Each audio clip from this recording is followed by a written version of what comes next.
Quand mon père disait qu'une femme ne valait rien, il me regardait dans les yeux, comme s'il voulait m'effacer du monde. J'avais 7 ans, quand j'ai compris que naître fille dans cette maison était une condamnation, que je porterais toute ma vie. Je m'appelle Élise Leroy, j'ai 70 ans. Connue à Marseille comme l'architecte Élise. Ceux qui me voient aujourd'hui, reconnue comme l'une des meilleures architectes du sud-est de la France, ne devineraient jamais que cette femme a vécu un enfer, construit par les mains de son propre père, et maintenu par une famille réduite au silence par la peur. Si vous écoutez cette vidéo, écrivez dans les commentaires « Je t'écoute ». Cela me rend heureuse de savoir qu'il y a des gens dans ce monde qui écoutent encore les autres. Plutôt que de les ignorer égoïstement, je suis né en 1955 dans une maison modeste à la périphérie de Vaison-la-Romaine, en Provence, presque à la limite avec le Vaucluse. C'était une construction simple, avec des sols en terre, des murs écaillés, et un toit prêt à s'effondrer sous les fortes pluies. Dans notre cour, il y avait un cerisier, quelques poules maigrichonnes, et un chien nommé Courage, la seule créature de cette maison, qui me regardait avec bonté. Mon père, Jacques Leroy, était ouvrier du bâtiment, mains rugeuses, peau burinée par le soleil, yeux petits et agités. Il partait tôt pour des chantiers dans la région, et revenait au crépuscule. Les bons jours, il rentrait fatigué, mangeait en silence, et allait dormir. Les mauvais jours, majoritaires, il s'arrêtait au bar de Marcel avant de rentrer. J'ai appris tôt à reconnaître ses pas, quand ils étaient fermes, rythmés. Il était sobre, et la nuit pouvait être paisible, quand ils étaient traînants, trébuchants, entrecoupés de rires bruyants, ou de grommellements. Je savais qu'une tempête approchait. Je courais dans ma chambre, juste un coin du salon séparé par un rideau de coton, et faisais semblant de dormir. Parfois, parfois, non. Les femmes ne sont bonnes qu'à 2 choses dans cette vie, disait-il, crachant les mots avec son haleine de whisky. Et aucune n'est pensée. Ma mère, Marie, était son opposé. Petite, frêle, main délicate malgré le travail lourd. Elle parlait peu, presque en chuchotan, comme si sa voix prenait trop de place. Elle travaillait comme lavandière, prenant le linge des familles en ville. Elle se levait avant l'aube, allumait le poêle à bois, préparait le café, et allait à la rivière avec des ballots de vêtements. Je la voyais dépérir chaque jour, comme une fleur fanant par manque de soleil. Et ses yeux, autrefois vifs sur de rares photos anciennes, étaient devenus opaques, lointains, comme si elle regardait toujours au-delà de ses murs. Mon frère, Paul, de 5 ans, mon aîné, jouait avec moi quand nous étions petits. Il fabriquait des voitures en bois, m'apprenait à faire voler des cerfs-volants, me défendait contre les enfants, qui se moquaient. Mais à 12 ans, il changeait, il commençait à suivre mon père, imitant sa façon de parler, de s'asseoir, de regarder les femmes dans la rue. Les garçons doivent apprendre à être des hommes tôt, disait mon père fièrement, tapotant sa tête, et pour moi, juste un regard de mépris. Et les filles doivent apprendre à servir. Wadanda. La table du dîner était une carte des rapports de pouvoir familiaux. Mon père s'asseyait en bout, Paul à sa droite, ma mère et moi de l'autre côté. Mon père se servait en premier, puis mon frère. Ce qui restait, souvent peu, était pour ma mère. Et moi? Les hommes doivent manger plus. Ils travaillent, justifiait ma mère. Quand je me plaignais de la faim, mais Paul ne travaillait pas encore. Il étudiait comme moi. La différence était qu'il était né avec ce que mon père appelait l'outil juste. L'école était mon seul refuge. Pendant quelques heures, je pouvais oublier l'odeur de moisi de notre maison, les cris de mon père, les pleurs silencieux de ma mère. J'aimais apprendre, lire, découvrir qu'il existait un monde au-delà des collines autour de notre village. Madame Sophie Roche, mon institutrice, disait que j'avais du talent, que j'étais intelligent. Cette fille ira loin, avait-elle dit à ma mère, qui souriait tristement, comme sachant que certaines portes naissent fermées. Je rapportais les compliments fièrement, mais apprenais vite à les garder pour moi. À quoi sert à une fille de savoir lire? Grognait mon père. Elle ferait mieux d'apprendre à cuisiner correctement. Banger, les jours de marché. Ma mère m'emmenait pour porter les courses. J'aimais les étals colorés, l'odeur des épices, les conversations animées. Une fois, je m'arrêtais devant un stand de jouets, émerveillé par une poupée en tissu. Je n'avais jamais eu de vraie poupée, seulement celle faite avec des épis de maïs et des chutes de tissu. Tu veux celle-ci, petite? Demandait le vendeur. Un vieil homme aux cheveux blancs et au sourire doux. Avant que je ne réponde, ma mère me tirait par le bras. Pas d'argent pour ça, chuchotait-elle, mais je savais que ce n'était pas juste l'argent, c'était la peur que mon père découvre une dépense futile. Avec les années, Paul devenait comme mon père. Non seulement dans l'apparence, même mâchoire carrée, mêmes yeux petits, mais dans sa façon de traiter les femmes, comme si nous étions moins que des personnes. Va chercher de l'eau, ordonnait-il, même s'il était plus près de la cruche. Si et tardes, une gifle sur la tête suivait, comme celle que mon père donnait à ma mère. À l'école, les enseignants se plaignaient du comportement de Paul. Il était agressif avec les filles, irrespectueux envers les professeurs.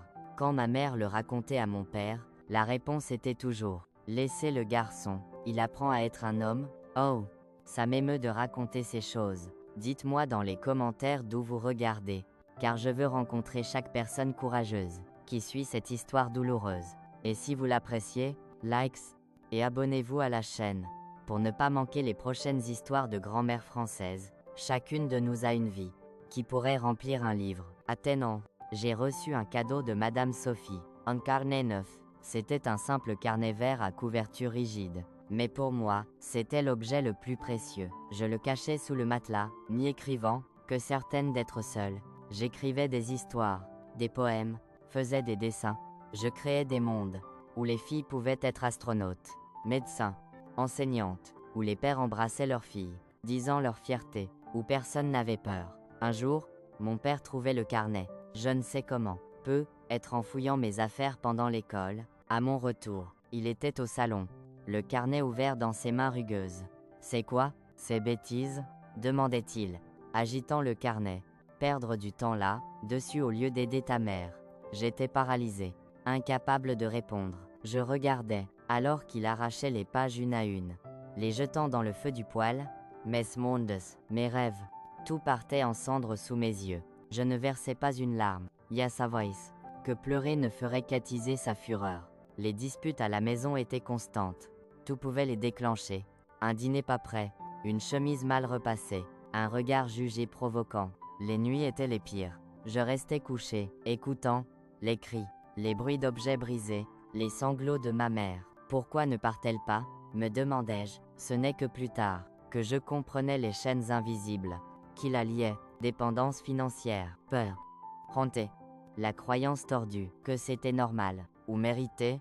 Parfois, Madame Isabelle Lambert, notre voisine, venait le lendemain avec un plat, ou un remède pour les bleus.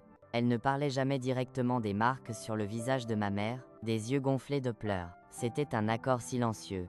Elle offrait de l'aide sans poser de questions.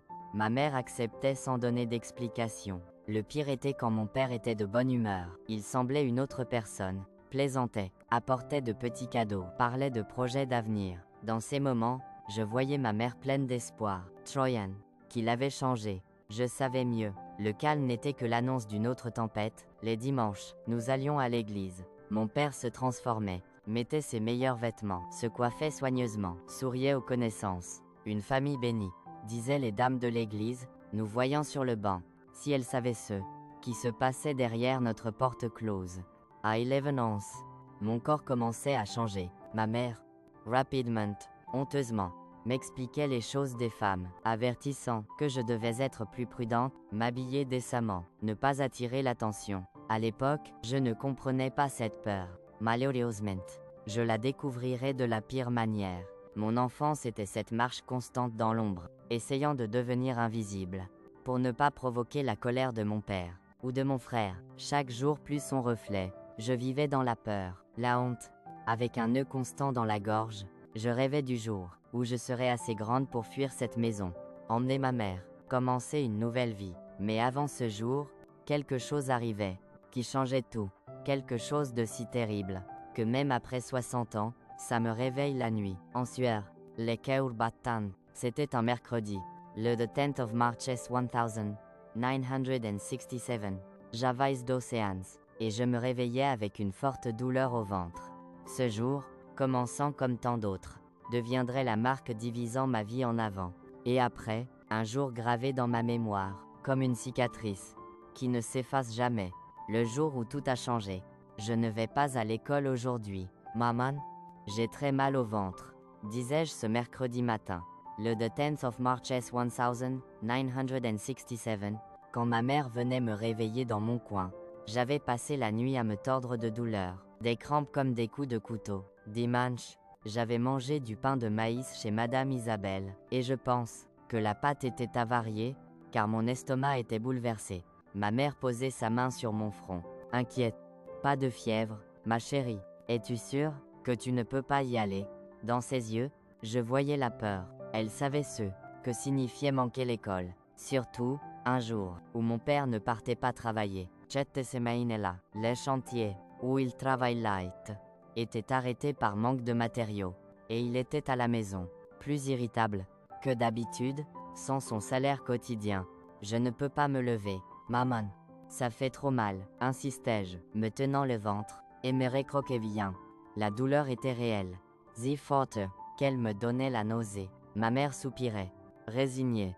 D'accord, je laisserai du thé à la menthe avant de partir. Resta au lit, et bois-le quand il refroidit. Elle devait partir. Le linge n'attendait pas, et manquer le travail risquait de lui faire perdre ses clients.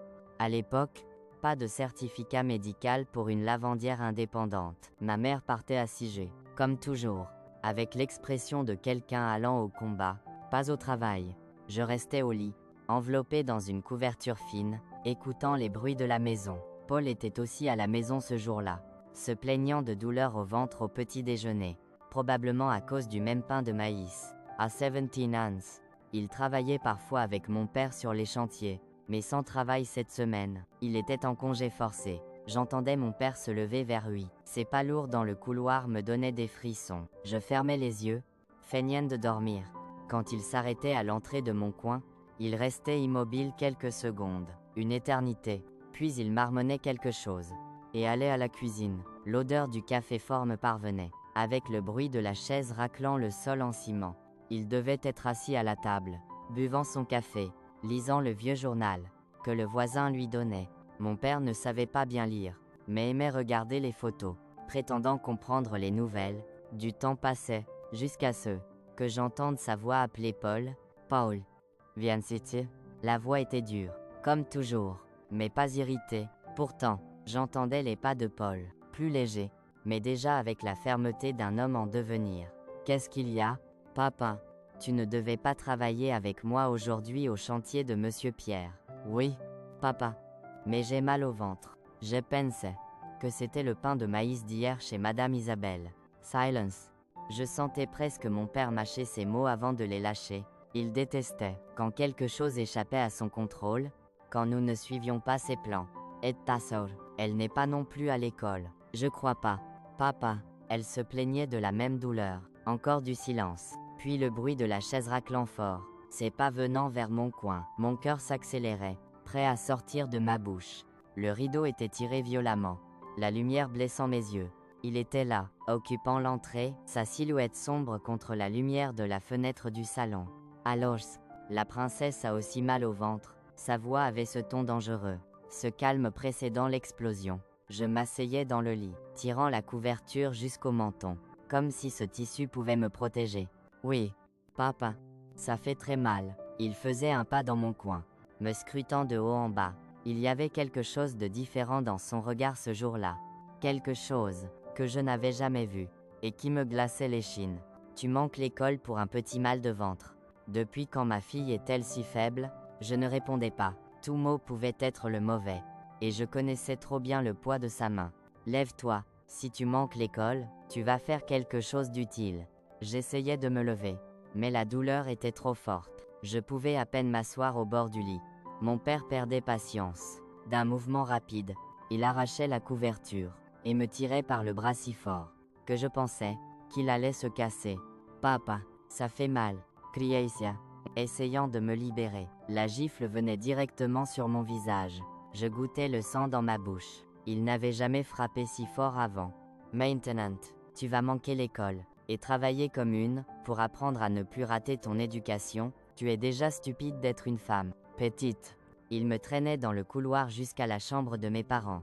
Mon estomac s'étordait, de peur, ou de douleur persistante. Arrivé là, il me jetait violemment sur le lit. Il allait à la porte. Et criait, Paul, Viens ici tout de suite. Mon frère apparaissait, encore en pyjama. Paul est en sueur, visiblement malade aussi. Mais mon père s'en fichait. Maintenant, tu vas montrer que tu es un vrai homme, disait-il à Paul, me pointant sur le lit.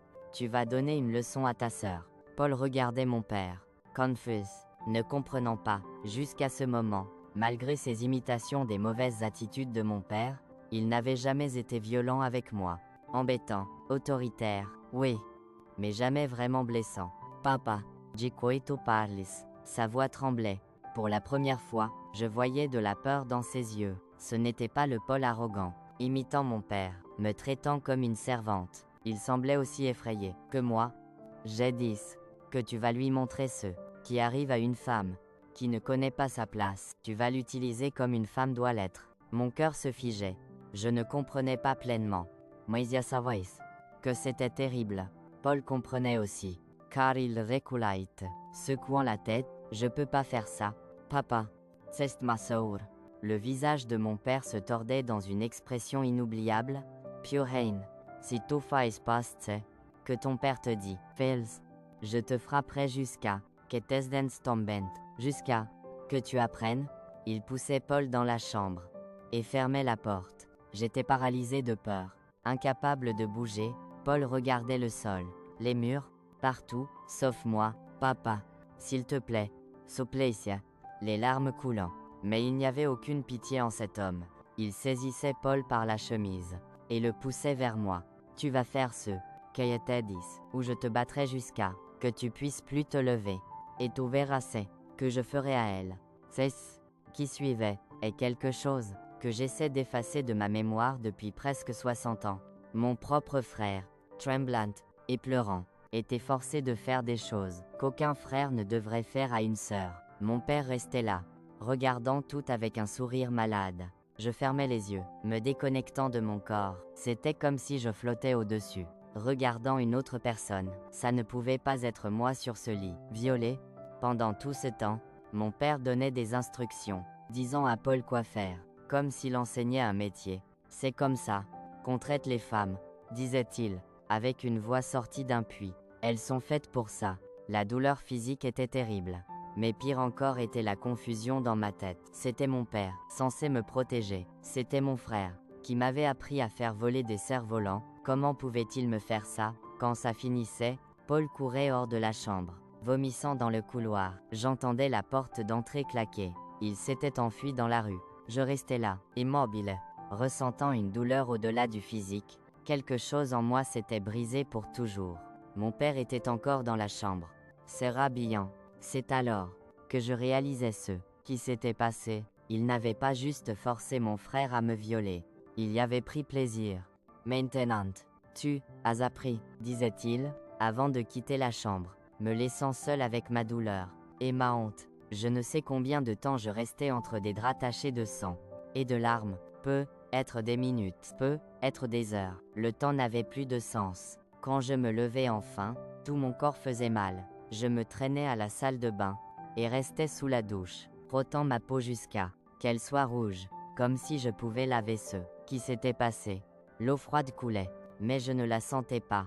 J'étais comme anesthésié, incapable de ressentir autre chose que ce vide horrible installé en moi. Je frottais, mais la sensation de saleté ne partait pas. Elle ne partirait jamais complètement. Je retournais dans mon coin, m'enveloppant dans la couverture, tremblant, pas de froid, mais de choc. Je ne pouvais pleurer. Les larmes s'étaient taries, comme si mon corps comprenait que ça ne servait à rien. Personne ne viendrait me sauver. Les heures s'étiraient. J'entendais mon père sortir, claquant la porte, probablement pour le bar. Comme toujours, quand il ne travaillait pas, je restais recroquevillé, priant qu'il ne revienne pas, qu'un miracle arrive, et que je n'ai plus jamais à voir son visage.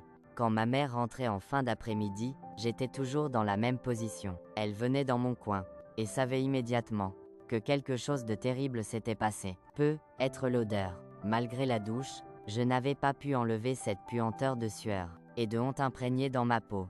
Peut être mon regard vide, ou cet instinct de mère, ce sixième sens alertant. Quand quelque chose va très mal, que s'est-il passé, ma fille? Demandait-elle, s'asseyant au bord du lit, touchant mon visage doucement. Je ne pouvais répondre. Les mots restaient coincés, comme si les dires rendraient tout plus réel. Avant qu'elle n'insiste, nous entendions la porte d'entrée. Mon père était de retour. La gamine a manqué l'école. Mal au ventre. Je lui ai donné une leçon. Je veux pas te voir dorloter cette fille, qui a séché, criait-il depuis le couloir, avant même de voir ma mère. Elle me regardait, puis vers sa voix, déchirée entre l'instinct de me protéger, et la peur de ce qu'il pourrait faire, comme toujours. La peur gagnait. Elle quittait mon coin, refermant le rideau. J'entendais leur voix dans la cuisine, la sienne forte, arrogante, la mienne basse, soumise. Je ne comprenais pas ce qu'ils disaient, mais ce n'était pas nécessaire. C'était toujours la même conversation. Lui accusante. Elle s'excusant pour des choses qu'elle n'avait pas faites. Paul ne rentrait pas ce soir-là. J'apprenais plus tard qu'il était allé chez un ami, disant qu'il s'était disputé avec mon père. Je restais là, seul avec mon trauma, incapable de manger, de boire, de faire autre chose qu'exister dans cet état d'engourdissement. Les jours suivants étaient flous. Je ne retournais pas à l'école cette semaine-là. Ma mère disait à l'institutrice que j'avais un gros virus. Ce n'était pas un mensonge. Je vomissais constamment, mon corps rejetant le souvenir de ce qui s'était passé. Quand Paul revenait 3 jours plus tard, il ne pouvait me regarder. Il passait près de mon coin, comme si j'étais invisible, évitant d'être dans la même pièce. Dans les rares moments où nos regards se croisaient, je voyais en lui un mélange de honte, de culpabilité, et autre chose. Peut-être de la colère contre lui-même, ou contre moi. Rappel vivant de ce qu'il avait été forcé de faire. Mon père agissait, comme si rien ne s'était passé, continuant sa routine. Travail, bal, disputes. Parfois, il surprenait Paul le regardant avec peur. Et haine, disant, Quoi, Fiston, tu deviens un vrai homme maintenant. Non. As. La semaine suivante, je retournais à l'école. C'était comme bouger dans un rêve. Déconnecté de tout autour. Madame Sophie remarquait le changement. Moi, toujours participative, intéressée, je ne levais plus les yeux de mon carnet. Que se passe-t-il? Élise, tu es différente, demandait-elle après un cours. Je ne pouvais répondre. Comment expliquer l'inexplicable? Mettre l'horreur en mots. Je secouais la tête et m'enfuyais. Les nuits étaient pires. Je ne dormais pas sans revivre tout dans des cauchemars vifs, si réels, que je me réveillais en criant, en sueur. Ma mère accourait, m'enlaçait, murmurait des mots de réconfort, mais ne demandait jamais sur les cauchemars. Peut-être savait-elle, peut-être soupçonnait-elle, mais le silence était le langage de notre maison. Les mois passaient, et j'apprenais à vivre dans cet état d'engourdissement. J'allais à l'école, rentrais, faisais les tâches ménagères, tout comme un robot, sans vraiment être présente. C'était comme si la vraie Élise était morte ce jour de mars, et qu'une coquille vide continuait de marcher. Respire. Exister. Mon père restait le même homme violent, mais quelque chose changeait dans la dynamique de la maison. Cet acte terrible avait ouvert une plaie, qui ne se refermerait jamais. Paul était de plus en plus distant, passant son temps dehors. Quand il était là, il buvait plus, imitant mon père. Une nuit, 6 mois après l'incident, j'entendais ma mère pleurer dans sa chambre. Ce n'était pas le pleur habituel après une dispute. C'était plus profond, comme venant de l'âme, rassemblant tout mon courage. J'entrais. Mon père n'était pas là, parti au bar, comme tous les soirs. Maman, qu'est-ce qui va pas? Demandai-je, m'asseyant près d'elle. Elle me regardait avec ses yeux fatigués, rouges de pleurs. Pendant un instant, je pensais qu'elle n'allait pas répondre, qu'elle me renverrait dans mon coin. Mais elle faisait quelque chose de surprenant. Elle prenait mes mains et les serrait fort. Ma fille, disait-elle, d'une voix venant de loin. Tu ne peux pas le laisser te détruire. Tu ne peux pas le laisser gagner. Ouais. C'était la première fois qu'elle parlait ouvertement de la situation, même voilée. Elle ne mentionnait pas directement l'abus, mais ses mots montraient qu'elle savait, ou soupçonnait. Comment fais-tu pour supporter? Maman, demandai-je, brisant mon propre silence. Elle soupirait, regardant ses mains cailleuses d'une vie de soumission. Je supporte pour toi, pour te protéger autant que je peux. Un jour, nous partirons d'ici. Je te promets.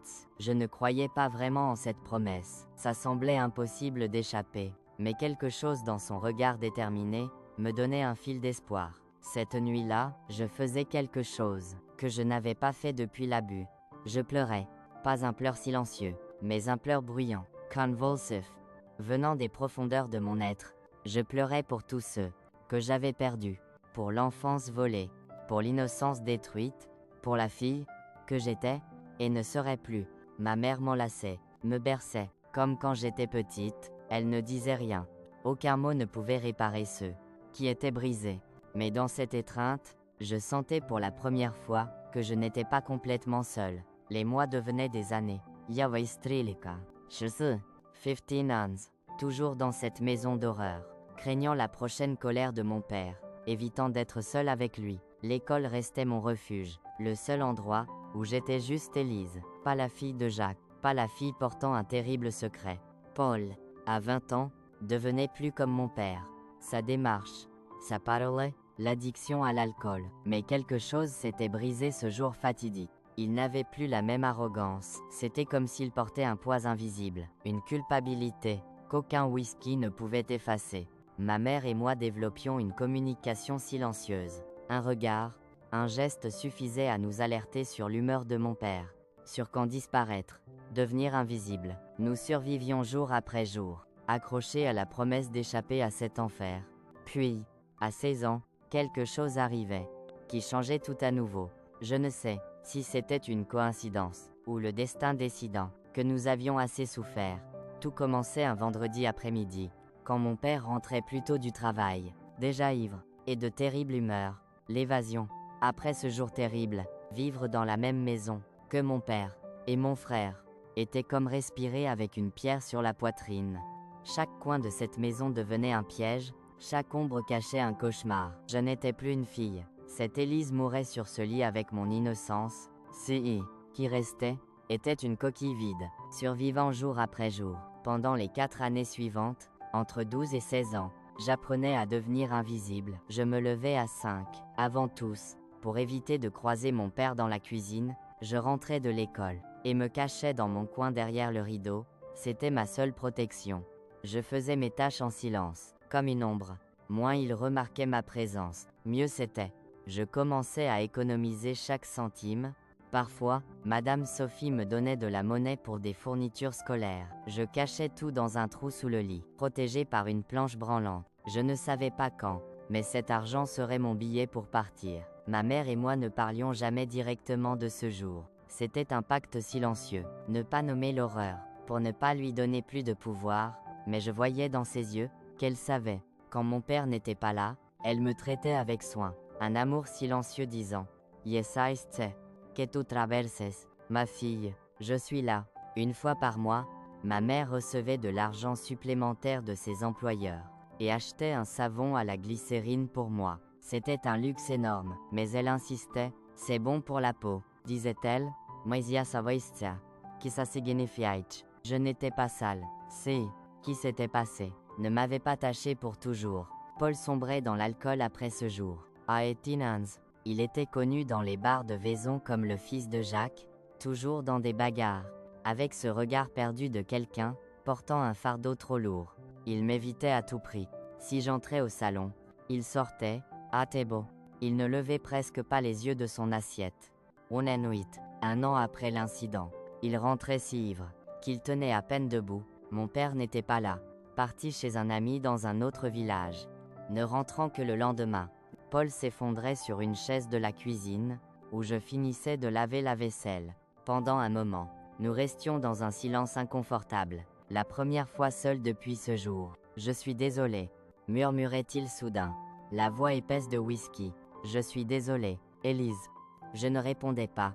Que dire? Ces excuses n'effaçaient pas ce qui s'était passé, ne guérissaient pas les blessures saignant encore en moi. J'aurais dû être battu à mort, mais pas faire ça, continua-t-il, les larmes coulant. Je peux pas me regarder dans un miroir. Je peux pas dormir sans voir, sans me souvenir. Il cachait son visage dans ses mains, sanglotantes. Un homme adulte, pleurant comme un garçon perdu. Un instant, j'avais pitié de lui. Il était aussi une victime de mon père. Mais la pitié cédait vite à la colère. La pitié n'effaçait pas ce qu'il m'avait fait. Paul, va dormir, disais-je, avant de me retirer dans mon coin, le laissant avec sa culpabilité. Edson Wesky. Le lendemain matin, il était parti. Nous apprenions plus tard qu'il s'était engagé dans l'armée, envoyé à une base à Toulon. Une partie de moi ressentait du soulagement à ne plus le voir, à ne plus revivre ce souvenir à chaque regard croisé. Une autre partie ressentait qu'il pouvait s'échapper, tandis que je restais piégé avec mon père. Mon père prétendait être triste, apprenant son départ, mais je voyais un éclat de satisfaction dans ses yeux. Maintenant, c'était juste lui, l'homme de la maison, avec 2 femmes sous son contrôle. Sans Paul, il devenait pire, comme s'il n'avait plus personne à impressionner, personne à apprendre à être un homme. Les années 1968 et 1969 étaient les plus dures. Mon père perdait son emploi dans l'entreprise de construction, où il travaillait depuis des années. Il buvait tant qu'il manquait le travail, jusqu'à que le contremaître perde patience. Après cela, il n'avait que des petits boulots occasionnels, ce qui signifiait plus de temps à la maison. Trop de temps, l'argent, déjà rare, devenait encore plus scarce. Ma mère travaillait plus, lavant plus de linge pour compenser. Je commençais aussi à aider, faisant des ménages chez des familles le samedi. Tout c'est que je gagnais allait à ma mère pour la nourriture, mais il y avait toujours un peu qu'elle me rendait en secret. Gardez-les, ma fille, un jour, tu en auras besoin. Wazinga. À l'école, je continuais à briller. Malgré tout, étudier était ma seule évasion. Ma façon de voyager loin de cette réalité. Je m'accrochais aux livres comme un naufragé à une planche. Madame Sophie continuait à m'encourager. Toi Sundan, Élise, ne laisse personne te l'enlever. En 1969, à 14 ans, elle m'appelait après un cours. J'ai une proposition, disait-elle, directe comme toujours. Je donne des cours particuliers aux enfants du docteur Dubois. C'est trop pour moi seul. Tu pourrais m'aider et gagner un peu d'argent. Le docteur Philippe Dubois était le médecin du village, propriétaire d'une des plus belles maisons de Vaison. Ses enfants étudiaient dans une école privée à Avignon, rentrant le week-end. Ils avaient besoin d'aide en français et mathématiques. Mes points forts. Mais madame, je ne sais pas si je peux. Je n'ai jamais enseigné. Répondais-je, incertaine. Tu sais plus que tu ne penses, Élise. Et tu gagneras de l'expérience. 5 € par leçon. Qu'en penses-tu? 5 € par leçon était plus que je gagnais en une semaine de ménage. J'acceptais immédiatement, sans penser à comment l'expliquer à mon père. Quand je le disais à ma mère, elle s'inquiétait. Ton père n'aimera pas que tu passes tant de temps chez des riches, disait-elle, tordant son tablier, signe de nervosité. On n'a pas besoin de lui dire ce que je fais là, bas, répondais-je.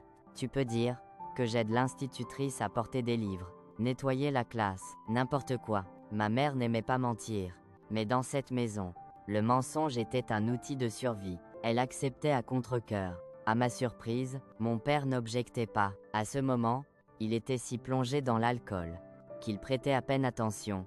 Tante, que ça n'interfère pas avec les tâches domestiques, disait-il. Les cours ouvraient un nouveau monde. La maison des Dubois était un palais à mes yeux. Parquet ciré, meubles véritables, pas les bricoles improvisées chez nous.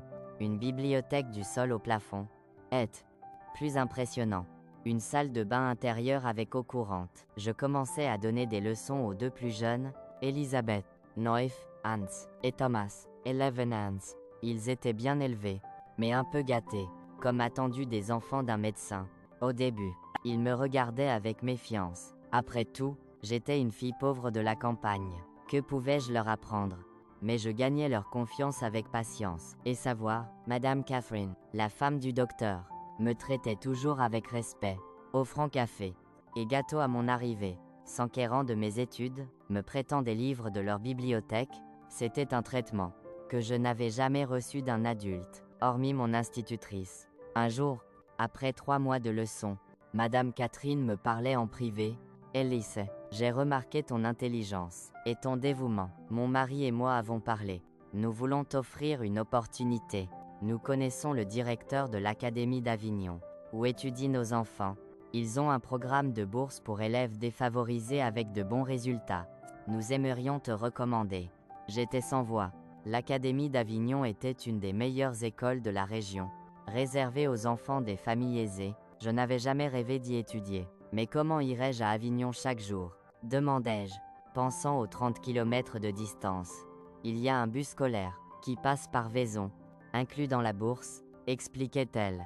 Bien sûr, il faudra en parler à tes parents. C'est une décision importante. Oh, Parler à mes parents était la partie la plus dure.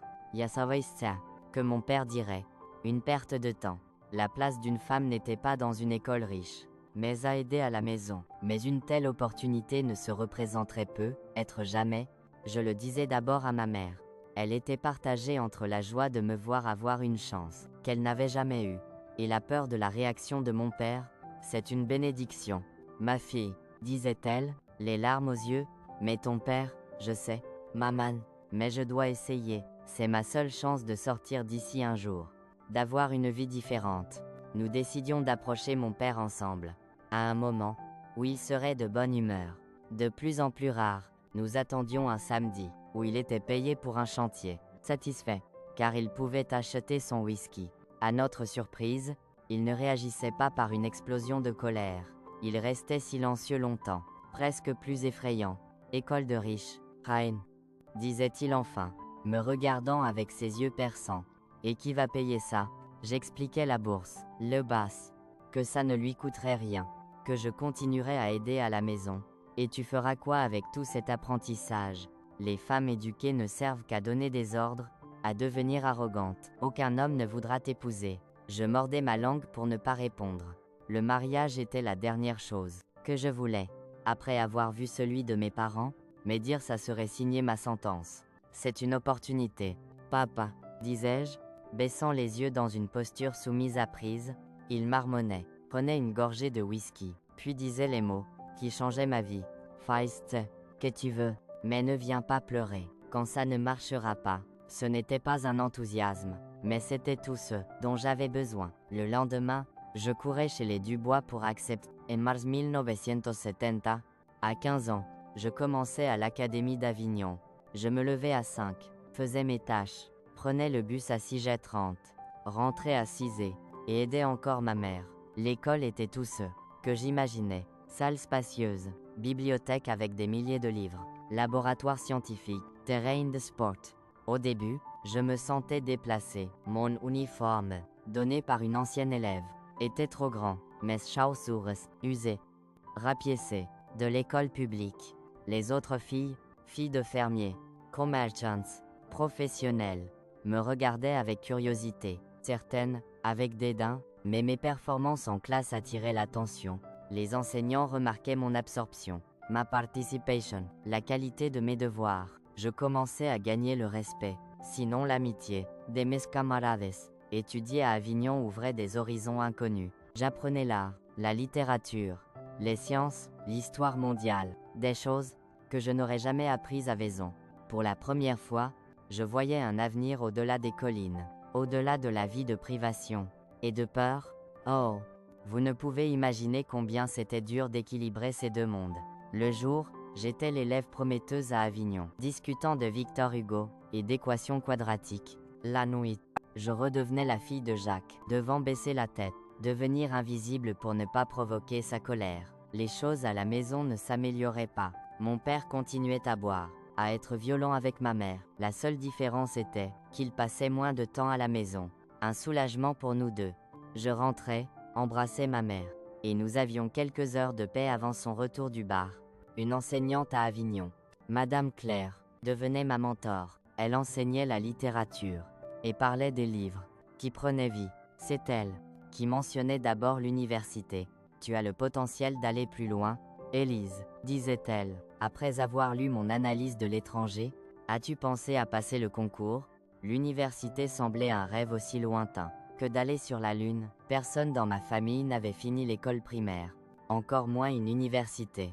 Je ne sais pas si je peux, mesdames, répondais-je, incertaine. Et même si je passe, comment payer? Il y a des universités publiques. Graduates, expliquait-elle.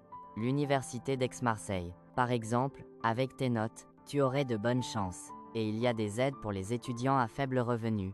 L'idée d'aller à Marseille, la grande ville, semblait absurde. À 100 km de Vaison, comment y vivre? Ou Lodger? Mais la graine était plantée. Être might and silence. Fin 1971. En première, une nouvelle me choquait. Paul, mon frère, était mort. Un télégramme de l'armée l'annonçait.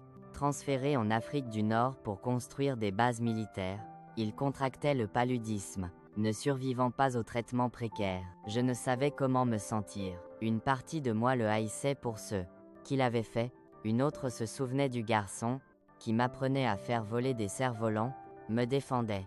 Une autre encore pensait qu'il était aussi une victime de mon père, forcé à un acte terrible sous menace. Ma mère pleurait des jours. Malgré tout, c'était son fils, son aîné. Mon père réagissait étrangement, sans tristesse, juste irrité, comme si la mort de Paul était un inconvénient, un échec de son fils. Toujours faible, disait-il, recevant la nouvelle. Un vrai homme ne meurt pas de fièvre. À ce moment, je réalisais l'absence totale d'humanité en lui, pas d'amour, même pour son fils. Juste une obsession malade pour la force, la domination, une vision tordue de la masculinité. La mort de Paul, malgré mes sentiments contradictoires, solidifiait ma détermination à fuir cette maison, cette vie. Je ne pouvais finir comme lui, détruit par les actions de mon père, portant culpabilité et trauma jusqu'à la tombe. J'intensifiais mes études, restant tard à l'école, utilisant la bibliothèque pour éviter de rentrer. J'économisais chaque centime des leçons particulières, gardant tout dans mon cachette sous le lit, une somme considérable. Ma mère comprenait ce que je faisais, sans en parler ouvertement. Elle me protégeait plus, créant des distractions. Quand mon père se plaignait de mes absences, inventant des excuses. « Laisse la petite, Jacques », disait-elle dans un rare moment de confrontation. Elle fait ses devoirs.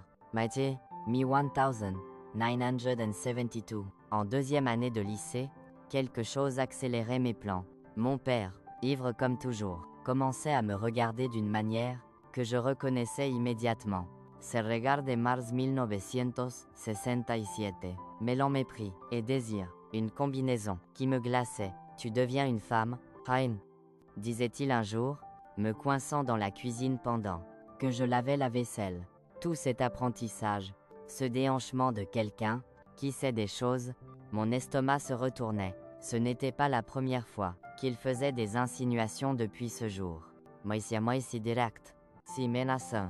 Paul n'était plus là pour être l'instrument de sa perversion. J'étais seul. Papa, je dois finir ici et étudier, répondais-je, essayant de garder une voix ferme, bien que tremblante. Il s'approchait, son haleine de whisky m'enveloppant comme un nuage toxique. Et te dire, Hein, et qu'apprends-tu dans cette école de riches? Comment te donner au médecin?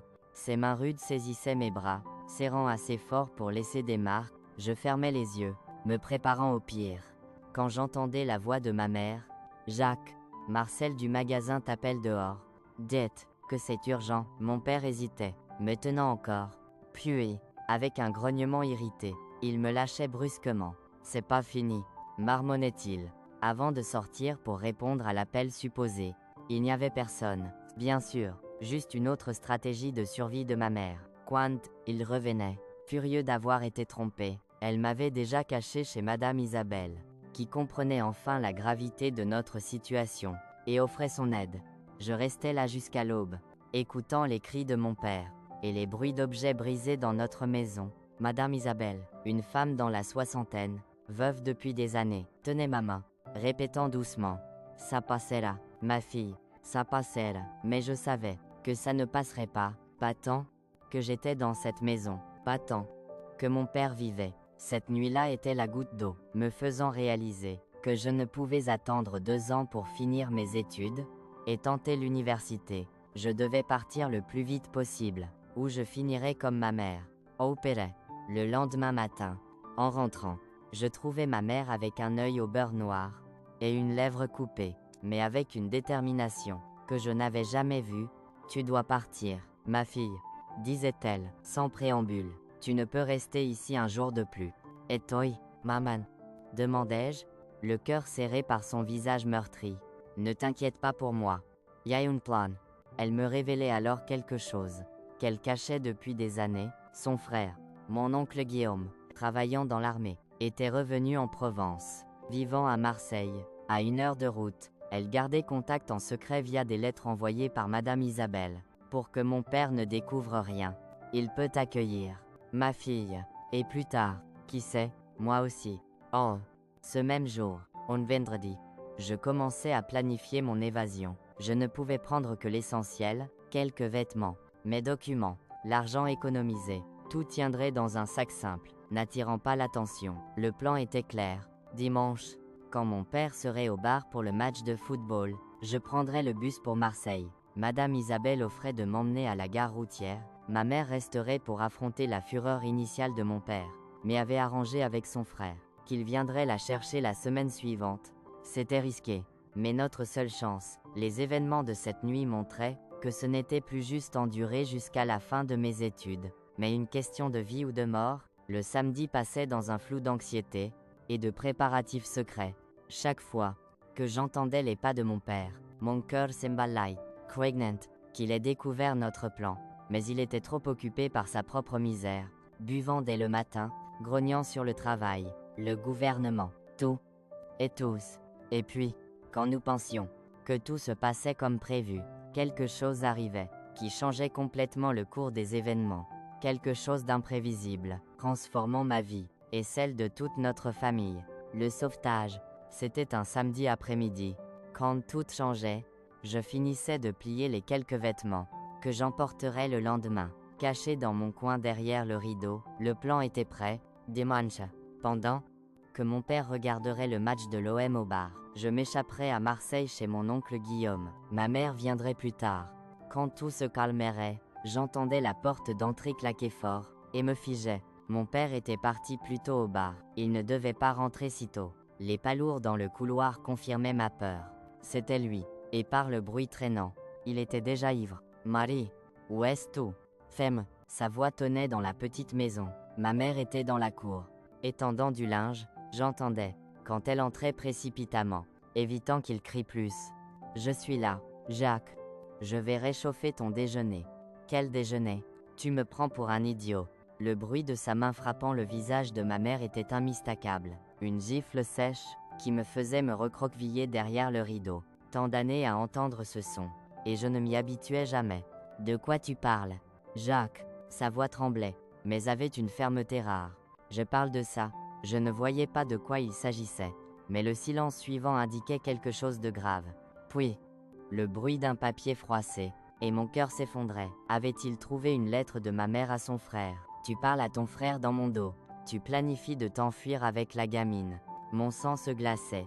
Comment l'avait-il découvert? Nous avions été si prudents. Les lettres passaient toujours par Madame Isabelle, jamais directement chez nous. Ce n'est pas ce que tu penses, Jacques, tentait ma mère, mais sa voix trahissait que c'était exactement cela. N'amène pas. Femme. Marcel du bar m'a tout dit. T'as vu parler au chauffeur de bus. Demander les horaires pour Marseille. Tu crois pouvoir me ridiculiser.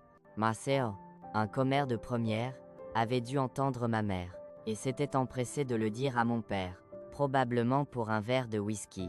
Jacques, s'il te plaît, parlons. Le bruit de la gifle suivante était plus fort, suivi d'un bruit de chute. Parler. Maintenant tu veux parler. Après avoir comploté dans mon dos avec ton frère militaire prétentieux, mon cœur s'arrêtait. Je ne pouvais rester caché. Pendant que ma mère était agressée, je sortais de mon coin, voyant mon père au milieu du salon, une lettre froissée dans une main, l'autre levée pour frapper encore. Ma mère était à terre, son visage déjà marqué, un filet de sang coulant de sa bouche. Arrête, papa, criai-je, avançant dans le salon. Il se tournait vers moi, les yeux injectés d'une fureur allant au-delà de l'alcool.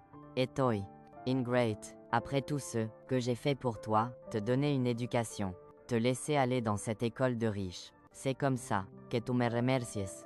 En planifiant de t'enfuir, il avançait vers moi, mais ma mère se relevait rapidement, se plaçant entre nous. Ne la touche pas, Jacques. Ça suffit. C'était la première fois que je voyais ma mère vraiment affronter mon père. Pas avec des excuses, mais un ordre direct. Cela le surprenait, le faisant reculer un instant. Castodit. Femme. J'ai dit, ne la touche pas, jamais plus. Il y avait quelque chose de différent dans sa voix. Un courage surgit de nulle part, ou peut être enfoui sous des années d'abus et de peur. J'en peux plus de toi, vermine, continua-t-elle. Chaque mot, chargé de décennies de colère contenue. Tu cries sur tout le monde. Et hurles, j'en peux plus. Le silence suivant était assourdissant. Jamais en toutes ces années, ma mère n'avait confronté mon père ainsi. Il la fixait, assez surpris pour ne pas réagir immédiatement. Dis un mot de plus, et tout verra c'est. Que c'est de ne plus en pouvoir. Grognait-il. Se remettant du choc, ma mère se tournait simplement, et allait dans la chambre. Je la suivais, craignant ce qui pourrait arriver. Elle commençait à prendre des vêtements, les mettant dans un sac. Que fais-tu, maman? Demandai-je, confuse. On part maintenant. Je n'en croyais pas mes oreilles. Partir à ce moment précis, sans attendre dimanche, sans la sécurité de savoir mon père loin. Mais maman. Le plan était demain. Les plans ont changé. Ma fille, on ne peut plus attendre. Il sait, la prochaine fois pourrait être pire. Elle avait raison. Maintenant qu'il connaissait nos plans, la situation devenait encore plus dangereuse. Si nous restions, rien ne garantissait que nous survivrions au lendemain. Je commençais à prendre mes affaires, mon cœur battant si fort qu'il semblait exploser. Mon père était revenu au salon, marchant d'un côté à l'autre, marmonnant, décidant probablement ce qu'il ferait de nous. Nous finissions presque de paquer, quand un autre coup frappait à la porte. Fort, décisif, différent des coups hésitants des voisins. C'est qui? Bon sang, criait mon père, allant répondre. Quand la porte s'ouvrait, j'entendais une voix que je ne reconnaissais pas immédiatement.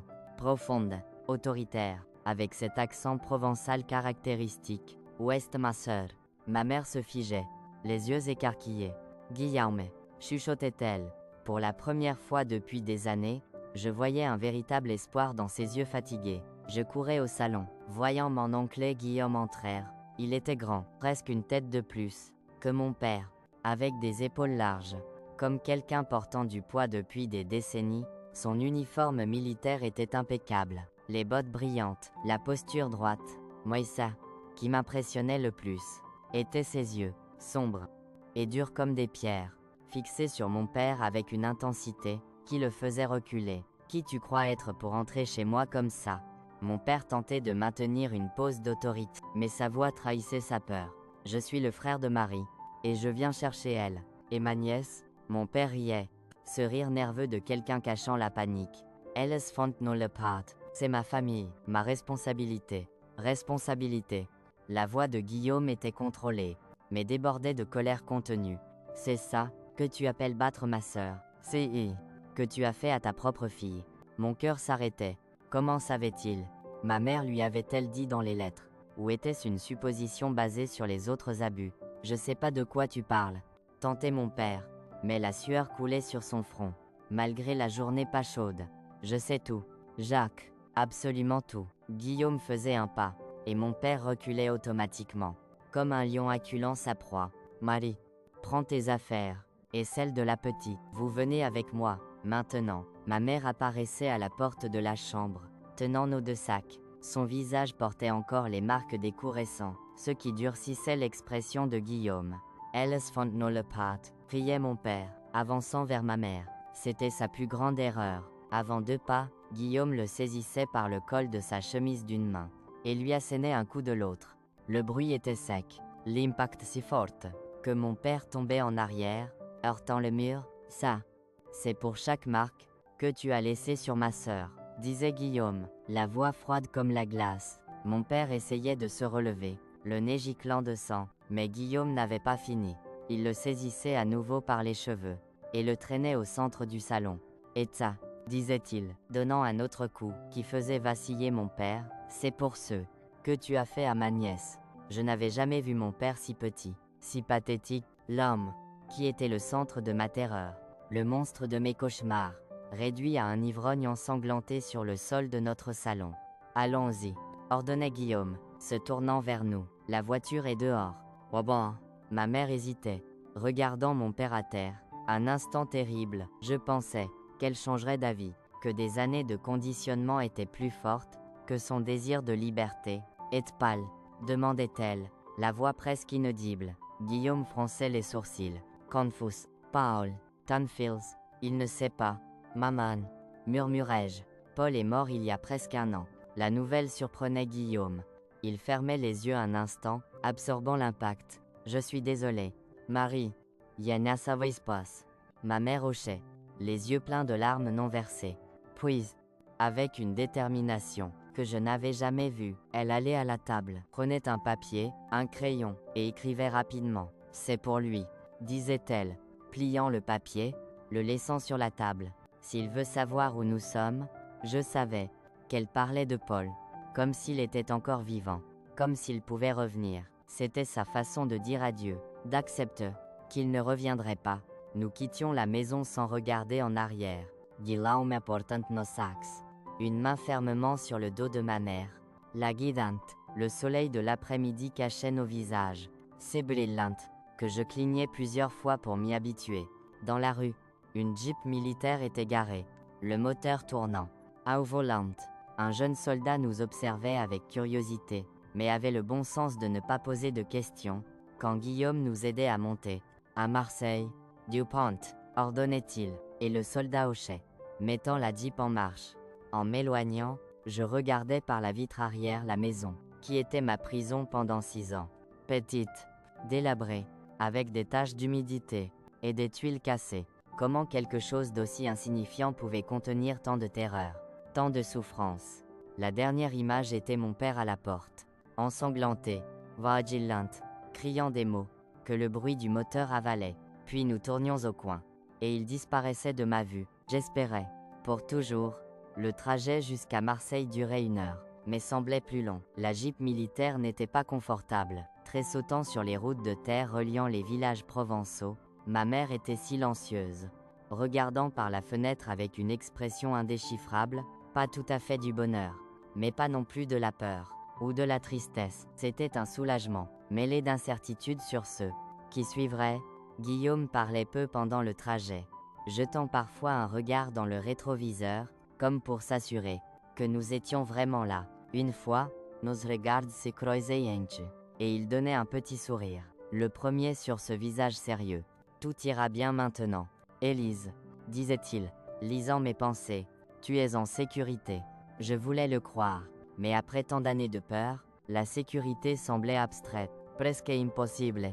Comment serait-ce de vivre sans calculer chaque mot, chaque geste, pour ne pas provoquer une explosion? Comment dormir sans craindre ce qui pourrait arriver? Nous arrivions à Marseille, alors que le soleil se couchait, peignant le ciel d'orange et de rose sur l'horizon de la ville. C'était très différent de Vaison, plus grand, plus animé, avec des immeubles hauts, et des rues bien entretenues au centre. La maison de Guillaume était dans un quartier calme en périphérie, avec des maisons alignées. Elle était simple, mais plus grande, et confortable que la nôtre à Vaison, avec un petit jardin devant, un jasmin parfumant l'air, et un potager derrière. C'est pas grand-chose, mais c'est à nous, disait-il, ouvrant la porte, vous pouvez rester aussi longtemps que nécessaire. La maison avait 2 chambres, une pour ma mère, une pour moi. C'était la première fois que j'avais une vraie chambre, avec une porte, pas juste un rideau. Mon oncle vit seul, demandai-je à ma mère, déballant nos sacs dans ma chambre. Oui, répondait-elle, pliant soigneusement nos vêtements. Sa femme est morte il y a quelques années. Cancer. Il n'avait pas d'enfant. Je ressentais une tristesse pour Guillaume, cet homme, que je connaissais à peine, mais qui risquait tout pour nous sauver, ouvrant sa maison sans hésiter. Les premiers jours chez lui étaient étranges, comme réapprendre à respirer après avoir failli se noyer. Je me réveillais en sursaut la nuit, pensant être encore dans cette pièce sombre à Vaison, attendant les pas lourds de mon père dans le couloir. Il me fallait quelques secondes pour me situer, me rappeler que j'étais en sécurité, que ce cauchemar était fini. Ma mère aussi changeait. Peu à peu, je voyais les ombres quitter ses yeux, les rides d'inquiétude sur son front s'adoucir. Elle souriait plus, parlait plus fort, sans cette peur constante de déranger, d'attirer trop l'attention. 1 semaine après notre arrivée, mon oncle nous convoquait pour une conversation sérieuse dans le salon. Il s'asseyait dans son fauteuil en cuir usé, son endroit habituel, nous deux sur le canapé en face. Il faut parler de votre avenir, commençait-il, direct comme toujours. Marie, as-tu une idée de ce que tu veux faire maintenant? Ma mère semblait surprise par la question. Pendant si longtemps, sa vie n'était que survivre jour après jour, que penser à l'avenir semblait un luxe inaccessible. Yene ça passe. Guillaume, admettait-elle, tordant son tablier entre ses doigts, une habitude nerveuse persistante. Je pourrais chercher du travail comme lavandière ici. Peut-être, c'est que je sais faire. Mon oncle secouait la tête. Pas besoin de t'inquiéter pour l'argent maintenant. Ma sœur, j'ai assez pour nous 3, et tu as assez travaillé dans ta vie. Il se tournait vers moi. Et toi, Élise, que veux-tu? Continuer à étudier. Plus que tout au monde, répondais-je sans hésiter. Il souriait, satisfait de ma réponse. Il y a un bon lycée à proximité, le lycée Thiers, pas aussi prestigieux que l'Académie d'Avignon, mais respectable. Nous pouvons voir pour transférer ton inscription, afin de finir le lycée. Ah, l'idée de continuer mes études, de ne pas abandonner mon rêve d'aller à l'université, me remplissait d'une joie que je n'avais pas ressentie depuis longtemps. Merci, mon oncle. Pas besoin de remercier, répondait-il, son visage s'adoucissant. Vous êtes ma famille. J'aurais dû venir vous chercher il y a longtemps. Je voyais la culpabilité dans ses yeux. Il se reprochait de ne pas avoir agi plus tôt, de ne pas nous avoir sauvés des années auparavant. L'important est que tu es venu quand nous avions le plus besoin, disait ma mère, touchant son bras. Je ne pourrai jamais assez te remercier. Les jours suivants, nous commencions une nouvelle routine. Mon oncle avait raison. Le lycée Thiers acceptait mon transfert sans problème, surtout après avoir vu mes excellentes notes d'Avignon. Je commençais les cours la semaine suivante. C'était étrange d'être dans un nouveau lycée, avec de nouveaux camarades, à un moment si turbulent de ma vie. Mais c'était aussi bien d'avoir quelque chose sur quoi me concentrer, au-delà du trauma. Les études restaient mon refuge. Et maintenant, ce n'était pas différent. Ma mère, de son côté, s'épanouissait d'une manière que je n'imaginais pas possible. Libérée du joug de mon père, elle révélait des talents et intérêts enfouis pendant des années. Nous découvrions qu'elle avait un don pour la cuisine, pas seulement les plats simples de la maison, mais des plats élaborés, des desserts délicats, des pains fermentés naturellement. Où as-tu appris à cuisiner ainsi, maman? Demandai-je un jour, après avoir goûté une tarte aux pêches, fondante, parfaite à chaque bouchée, avec ma grand-mère. Quand j'étais petite, répondait-elle, les yeux brillants de souvenirs d'un temps avant mon père. Avant la douleur. Elle était cuisinière dans une grande maison à Marseille. Elle savait tout faire, des haricots simples au dessert pour des fêtes d'ambassadeurs. Monday Uncle, Voyenson Talent, suggérait de vendre ses desserts. Cela commençait petit. Des tartes, des biscuits, des pralines pour des anniversaires dans le quartier. Bientôt, le nom de Marie se répandait, et elle avait des commandes presque tous les jours. Pour la première fois, ma mère gagnait son propre argent, faisant quelque chose qu'elle aimait, qui la faisait sourire. C'était comme une fleur, restée dans l'obscurité, trouvant enfin le soleil. Quant à moi, je m'immergeais dans les études avec une détermination renouvelée. Le trauma était toujours là, bien sûr. Il y avait des nuits où je me réveillais en criant, des jours où un homme dans la rue ressemblant vaguement à mon père suffisait à me faire trembler. Mais chaque jour était un peu plus facile que le précédent. Au lycée Thiers, je trouvais des enseignants compréhensifs et quelques camarades devenus amis. Lynn, Clara Martin, fille du pharmacien du quartier, m'approchait. Malgré ma réserve initiale, elle était intelligente, drôle, et semblait indifférente à mon passé obscur. À ma réticence à parler de ma famille, tout le monde a des fantômes. Élise, disait-elle un jour, étudiant dans la bibliothèque, certains sont juste plus bruyants que d'autres. Avec Clara, j'apprenais à rire à nouveau, à faire des projets, à rêver d'un avenir qui semblait impossible avant. C'est elle qui me parlait d'abord de l'université d'Aix-Marseille et de son école d'architecture renommée. Tu dessines si bien, et tu es doué en mathématiques, argumentait-elle, ce serait parfait pour toi. L'architecture, l'idée de créer des espaces, de transformer des environnements, de construire quelque chose de beau et fonctionnel, me fascinait immédiatement. Peut-être était-ce une façon de redessiner ma propre vie, de bâtir quelque chose de solide et beau à partir des ruines de mon passé. Les mois devenaient des années. Je terminais le lycée au lycée Thiers, avec les meilleures notes de la classe. Ma mère avait maintenant une petite entreprise de dessert, avec une clientèle fidèle et croissante. Monday Uncle, proche de la retraite militaire, parlait d'acheter une petite ferme en périphérie de Marseille, où il pourrait élever des poules et cultiver un plus grand potager. Nous n'avions plus de nouvelles de mon père. Parfois, je me demandais s'il était encore en vie, s'il habitait toujours cette maison délabrée à Vaison, s'il buvait encore jusqu'à s'effondrer chaque nuit. Mais ces questions venaient moins souvent chaque année.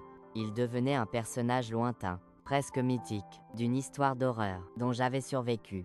En 1974, à 19 ans, je passais le concours pour l'architecture à l'université d'Aix-Marseille. Le concours était difficile, avec des milliers de candidats pour peu de places, j'étudiais comme jamais, vivant presque à la bibliothèque publique les mois précédant l'examen. Le jour des résultats était un des plus excitants de ma vie. Clara et moi allions ensemble à Marseille voir les listes des admis affichées sur les tableaux de l'université. Le trajet en bus semblait durer une éternité, nos mains moites de nervosité. Quand nous arrivions, nous frayant un chemin parmi les jeunes anxieux. Mon cœur semblait prêt à exploser. Et là, au milieu de la liste d'architecture, Élise Leroy, Iacries, Sautais, Inlasais, Clara C. Forge, que je la faisais presque tomber. Elle était aussi admise en pharmacie, suivant les traces de son père. À cet instant, toutes les souffrances, toutes les luttes semblaient en valoir la peine. J'avais réussi. La fille pauvre de la campagne, fille d'une lavandière, qui avait grandi dans une maison de terreur, était maintenant étudiante à l'université. Je rentrais à Marseille ce jour-là, impatiente de partager la nouvelle avec ma mère et mon oncle. En arrivant, il m'attendait dans le salon, aussi nerveux que moi.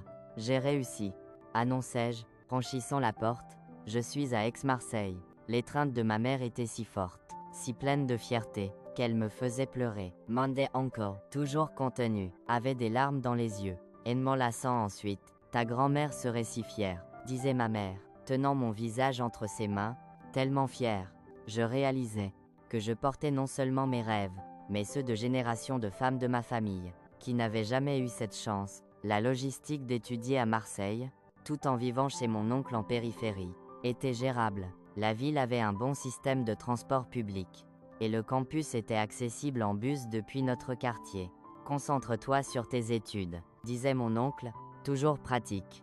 Nous aiderons avec tes dépenses. Ne t'inquiète pas pour travailler tout de suite. L'idée de me focaliser sur mon éducation, sans souci financier, était excitante et humiliante.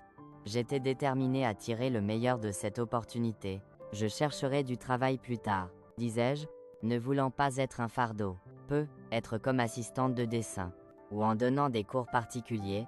Ne t'inquiète pas pour ça maintenant, répondait mon oncle. Concentre-toi sur ton premier semestre, on verra après. Les semaines suivantes, nous préparions tout pour le début de mon parcours universitaire.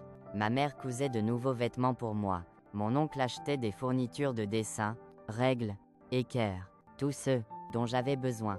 Clara, qui emménageait sur le campus, suggérait que nous nous rencontrions régulièrement pour nous soutenir dans cette nouvelle phase. Le premier jour de cours, ma mère m'enlaçait longtemps à l'arrêt de bus, comme pour préserver la sensation de mon corps près du sien.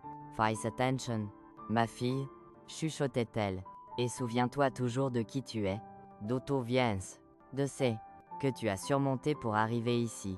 Mon oncle, plus réservé, me donnait une étreinte rapide, mais ferme. Un problème, on est à un coup de fil, disait-il, me tendant une enveloppe. Ça devrait aider pour les premières dépenses. Le bus pour le centre de Marseille partait à Sept, m'emmenant vers un avenir qui semblait impossible quelques années plus tôt. En regardant par la fenêtre, les banlieues de Marseille s'éloignaient, je réalisais que je laissais derrière moi, non seulement un lieu, mais une version de moi, la fille effrayée, la victime, la survivante. Devant moi, ce n'était pas juste Marseille, l'université, l'architecture, mais une nouvelle Élise, que je commençais à découvrir. Le voyage, commencé dans cette maison d'horreur à Vaison, était loin d'être fini. En réalité, il ne faisait que commencer. Mais maintenant, pour la première fois, je regardais l'avenir, non avec peur, mais avec espoir, non avec désespoir, mais avec détermination, non comme victime, mais comme l'architecte de mon propre destin. Une nouvelle vie prend forme. Les premiers mois à Marseille étaient un choc pour une fille élevée dans un petit village. La ville était un tourbillon de sons, d'odeurs et de mouvements, qui me donnait le vertige. Bouche bondée, rues inondées sous la pluie, chaleur humide collant à la peau. Tout était intense, écrasant. La maison de mon oncle en périphérie offrait une retraite paisible, et j'étais reconnaissante pour la stabilité. Après des années de peur, l'école d'architecture de l'université d'Aix-Marseille était un monde à part, les bâtiments modernistes, avec ses lignes épurées et espaces ouverts, me fascinaient. Là, pour la première fois, je sentais avoir trouvé ma place. Les tables à dessin, les maquettes, les discussions sur forme et de fonction Tout faisait battre mon cœur plus vite. Le premier semestre était dur. Le cursus était exigeant, avec des cours pratiques jusqu'à tard, et des piles de lectures infinies. Souvent, je me sentais perdua, surtout dans les matières techniques, comme la mécanique des structures et la physique appliquée. Mes camarades, souvent issus de familles aisées, ayant fréquenté les meilleures écoles, semblaient comprendre plus facilement. Mais j'avais quelque chose que beaucoup n'avaient pas, une détermination féroce née des épreuves. Chaque nuit passée à étudier, chaque week-end sacrifié pour un projet, chaque centime économisé pour des fournitures. Tout était porté par la certitude que c'était ma seule chance de construire une meilleure vie. En deuxième année, j'obtenais une bourse d'assistante d'enseignement au département de dessin architectural. Cela payait peu, mais couvrait certaines dépenses. Et surtout, donnait accès au laboratoire et table à dessin hors des heures de cours. Je passais des heures supplémentaires là-bas, perfectionnant mes traits, expérimentant des techniques, absorbant tout. C'est lors d'une de ces sessions nocturnes que je rencontrai Michel. Il était en 4e année, fils d'un ingénieur civil d'Arles, et stagiaire dans un cabinet d'architecture en centre-ville. Grand, épaules larges, mains toujours tachées de graphite, Michel parlait calmement, me rappelant mon oncle Guillaume. Tu es très dévoué, commentait-il une nuit, observant mon projet, une petite place communautaire pour un quartier défavorisé. La plupart des étudiants de 2e année ne se souciaient pas tant des détails. Les détails font toute la différence, répondais-je, sans lever les yeux de la table, surtout quand on conçoit pour ceux qui ont si peu. Il souriait, intrigué. Ta propre philosophie, ou une citation d'un maître, que je ne connais pas. Expérience personnelle, disais-je, le regardant. Enfin, quelque chose dans mon ton révélait plus que je ne voulais, car Michel ne pressait pas. Il s'asseyait à côté et commençait à suggérer des améliorations pour la circulation dans ma place. Il était doux dans ses critiques, jamais condescendant, intéressé par mes idées. Après cette nuit, Michel apparaissait régulièrement pendant mes sessions. Nous parlions d'architecture, de professeurs, de livres, de musique. Il me prêtait des livres rares de sa bibliothèque, m'invitait à des expositions et conférences en ville. Il ne pressait jamais pour en savoir plus sur mon passé, respectant mes silences. Peu à peu, presque sans m'en rendre compte, je commençais à tomber amoureuse. Ce n'était pas un sentiment fulgurant, comme dans les romans que je lisais en secret adolescente, c'était graduel, bâti brique par brique, comme les bâtiments que nous apprenions à concevoir. La confiance venait avant le désir, le respect avant l'intimité. Long Thames, je résistais à ces sentiments. Si, que j'avais vécu avec mon père et mon frère, laissait des cicatrices profondes. Une peur enracinée de la proximité physique avec un homme, l'idée d'être touché, même avec affection, causait de la panique. Michel percevait mes hésitations, mes retraits quand il s'approchait trop, et ne forçait jamais. Nous avons le temps, disait-il, avec ce sourire calme. Toute bonne architecture demande de la patience. Ce n'était qu'en 3e année, presque un an après notre rencontre, que je lui racontais mon passé. Nous étions sur un banc dans le parc Borély. Après une longue marche dans le centre historique de Marseille, le soleil se couchait, peignant le ciel d'orange et de rose.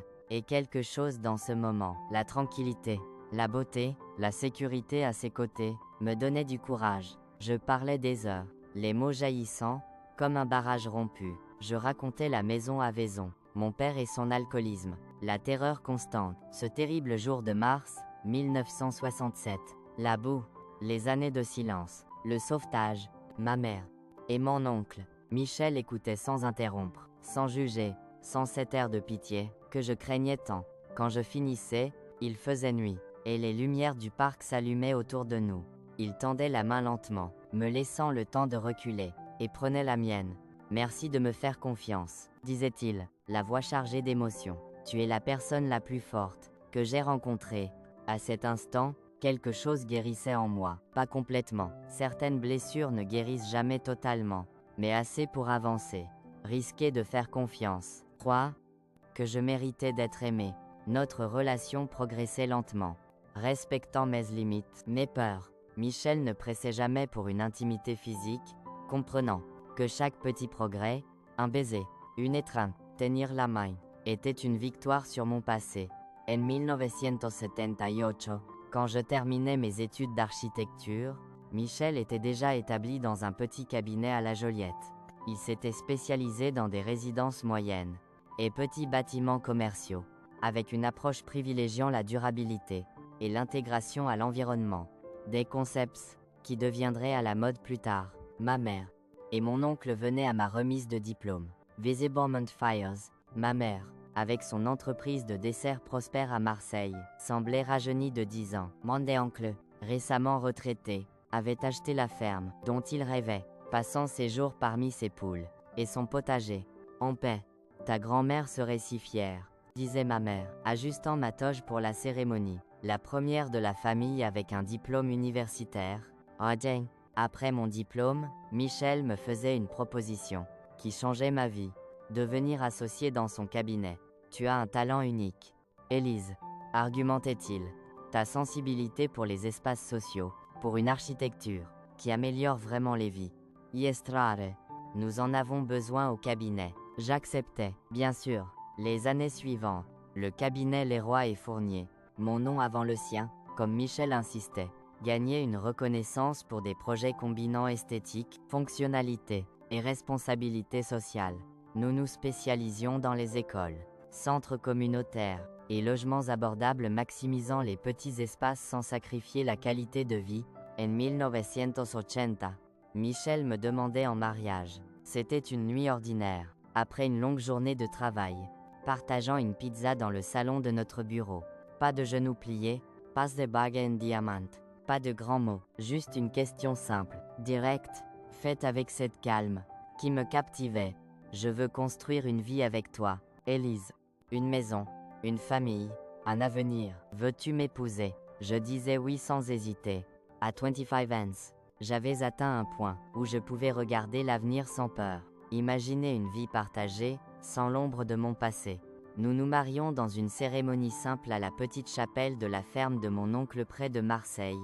Juste la famille et les amis proches. Un déjeuner préparé par ma mère.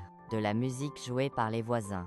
Michel respectait mon souhait d'un événement discret, comprenant que les foules m'angoissaient encore, que je préférais l'intimité des petits espaces, des visages familiers. Notre maison, conçue par nous deux, était sur un terrain boisé à la Joliette, assez près du centre pour sentir le pouls urbain, mais assez loin pour éviter l'agitation. C'était une construction moderne, avec des lignes épurées, et de grandes fenêtres laissant entrer la lumière. Nous avions un petit atelier attenant, où nous travaillions hors du bureau principal, et un jardin intérieur, où nous cultivions des plantes natives du sud-est. En 1982, notre première fille, Emma, Nice Sight, nommée pour la lumière qu'elle apportait dans nos vies. 3 ans plus tard venait Thomas, nommé en l'honneur de mon frère, une façon de redonner un nouveau sens à ce nom, une nouvelle histoire. La maternité apportait des défis inattendus. Certains jours, le contact physique, constant requis par un bébé m'accablait. Les pleurs me ramenaient des souvenirs de cris passés. Michel remarquait quand j'étais à ma limite, prenant le relais, me donnant de l'espace pour respirer. Me recomposa. Avec le temps, j'apprenais à séparer ces réactions de mon présent, à comprendre qu'elles étaient des échos d'un trauma, pas des reflets de ma capacité de mère. J'apprenais à demander de l'aide, à ne pas me punir pour mes moments de faiblesse, à célébrer les petites victoires quotidiennes. Alors que mes enfants grandissaient, le cabinet prospérait, nous gagnions des prix nationaux pour nos projets d'école durables, et étions invités à donner des conférences dans des universités du Sud-Est. Quand je pouvais, j'incluais dans mes conférences un message sur l'importance de l'architecture sociale, sur comment des espaces bien conçus peuvent transformer des vies, surtout pour les personnes vulnérables. En 1991, à 36 ans, je fondais le projet Maison de Lumière, une initiative sans but lucratif, offrant des conseils techniques gratuits pour les familles à faible revenu construisant leur maison en périphérie de Marseille. Des architectes bénévoles et étudiants aidaient à optimiser les espaces, améliorer la ventilation et la lumière, assurer la sécurité structurelle avec des ressources limitées. Ce projet me reconnectait à mes origines, à la fille qui vivait dans une maison étouffante à Vaison. Chaque famille aidée était, en quelque sorte, une version de ma propre famille, que j'aurais aimé sauver plus tôt. En 1997, à 42 ans, Yeretzevais un appel, qui changeait encore le cours de ma vie. Une assistante sociale de Vaison cherchait Élise Leroy, fille de Marie et Jacques.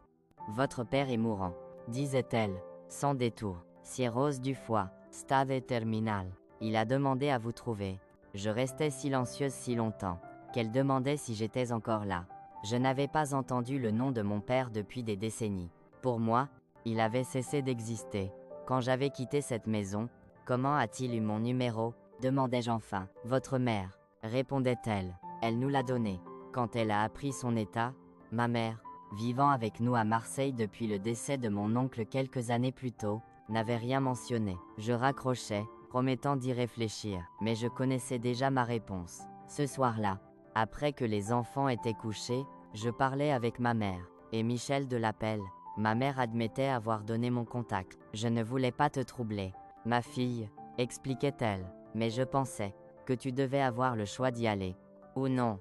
Michel, comme toujours, soutenait ma décision. Je serai avec toi, si tú ibas, disait-il, o je te soutiendrai. Si tu restes, je passais la nuit éveillée, revivant des souvenirs que je pensais enterrer. Au matin, j'avais ma réponse. Yen ibas pas, disais-je à Michel, à son réveil. Il a eu des décennies pour demander pardon, pour changer, pour réparer le mal. Je ne lui donnerai pas le confort d'une réconciliation sur son lit de mort. Michel Houchat, respectant ma décision. Comme toujours, ma mère comprenait aussi, bien qu'elle décidât d'y aller, pas pour pardonner, ou se réconcilier, mais pour fermer ce chapitre de sa vie. Elle revenait de Vaison 2 jours plus tard, le visage serein, comme ayant déposé un lourd fardeau. Il était méconnaissable, me racontait-elle. Si fragile, diminué, il a demandé pardon, pleuré comme un enfant. Dette, qu'il ne s'était jamais pardonné pour ce qu'il nous avait fait. À Paul aussi. L'as-tu pardonné? Demandai-je, curieuse. Elle réfléchissait un instant. Je ne sais pas si pardon est le bon mot. Descends, que j'ai lâché prise. Lâché la colère, la peur, la haine. Pas pour lui, mais pour moi, Waza. Jacques mourait une semaine plus tard. Je n'allais pas à l'enterrement, et n'en ressentais aucun remords. Certaines blessures sont trop profondes pour être guéries par des excuses tardives. Les années passaient, mes enfants grandissaient, obtenaient leur diplôme, suivaient leur chemin. Emma comme médecin, Thomas comme professeur de littérature. Michel et moi continuons à travailler ensemble, ralentissant le rythme avec l'âge. Le projet Maison de Lumière s'étendait à d'autres villes du Sud-Est. Aidant des milliers de familles, ma mère vivait avec nous, jusqu'à sa mort paisible à 82 ans en 2008. Ces dernières années étaient pleines de joie, entourée des petits-enfants, qu'elle adorait, préparant ses desserts pour des occasions spéciales, racontant des histoires de son enfance avant Jacques, des histoires qu'elle n'avait jamais partagées plus jeune. Aujourd'hui, à 70 ans, je regarde en arrière, et vois une vie bâtie des cendres d'un passé, qui a essayé de me détruire. Je vois une carrière dédiée à créer des espaces de sécurité, et de beauté pour les autres. Je vois une famille fondée sur le respect, et l'amour véritable. Je vois un voyage de guérison, Yamas complète, mais qui m'a mené à une paix, que je n'imaginais pas possible. La fille terrifiée de Vaison s'est transformée en architecte respectée de Marseille, épouse aimée, mère fière, grand-mère attentionnée. Les mains, qui tremblaient de peur, dessinent maintenant des projets, qui transforment des vies. Les yeux, qui ne voyaient que des ombres, voient maintenant la beauté partout. Mes chers, voici mon histoire, une histoire de douleur, oui, mais aussi de dépassement, de reconstruction, de triomphe sur le mal. Si vous traversez des temps difficiles, sachez qu'il y a toujours un chemin vers la lumière, aussi sombre que la nuit puisse sembler.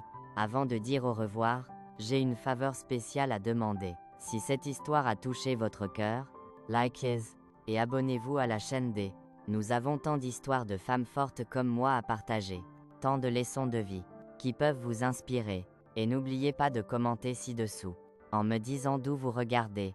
J'aime me connecter avec chacun de vous, qui prend le temps d'écouter nos histoires. Merci d'avoir écouté la mienne. Que Dieu vous bénisse tous, et que vous ne manquiez jamais de courage pour reconstruire vos vies, aussi brisées qu'elles puissent sembler.